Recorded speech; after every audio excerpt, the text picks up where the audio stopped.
Austan, thanks for joining us. I feel like the debate that folks in the market are having now is, so the Fed was late to get on top of inflation. Are they late to getting on top of the peak of inflation and getting too hawkish at a time where it's really starting to come down?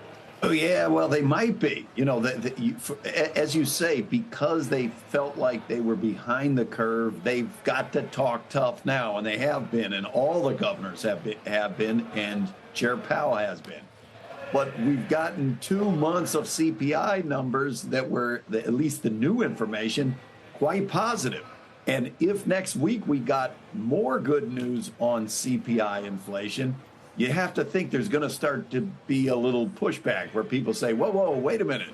You know, should we be raising 75 basis points at every meeting if the impulse of inflation is not what it was 6 months ago? So is your view that they should not, that they should start to calm down a little bit? Well, I think now's a moment where for the next 3 months, the new month-to-month core inflation is going to be hugely important, and they should be data dependent and keep their eye on that.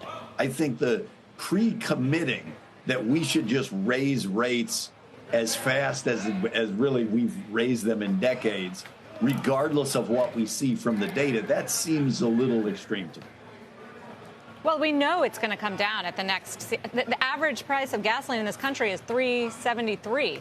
It was, I don't know, almost five a month ago. So headline inflation is going to come down, Austan. The question is what kind of damage is going to be done in the meantime to the economy. What do you think? Yes, I agree with that.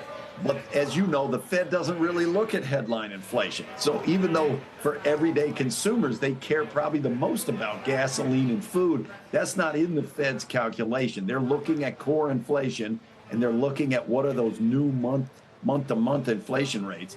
And we don't know. Last month, that improved a lot. Some of the months before that, that core measure was actually getting worse. And that's when the market began to freak out because they thought the Fed was going to go to town. The Fed needs to be data dependent now. It's more important than ever. What is your expectation for what happens to the economy, given higher interest rates, which do hit us with a lag, right? QT, the shrinking of the balance sheet, which they're finally getting going here in force, these price shocks, what's happening around the world. How is the U.S. going to hold up? Partly that depends on, are we truly going to put the COVID era behind us? If so, we're going to get a nice tailwind from that, which is a thing which has just been dragging us down over the last 2 years, but we get a positive. But don't kid yourself. If the Fed keeps raising rates, that's been the most common cause of recessions in the history of the United States since we've been keeping the data. And the sectors that will be hardest hit, you've already seen them get hit. Housing's going to be hit, automobiles, consumer durables, all the things that are interest rate sensitive.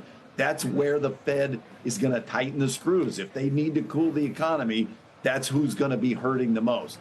And that's not necessarily the same people that led to the problem, if you were, of overheating.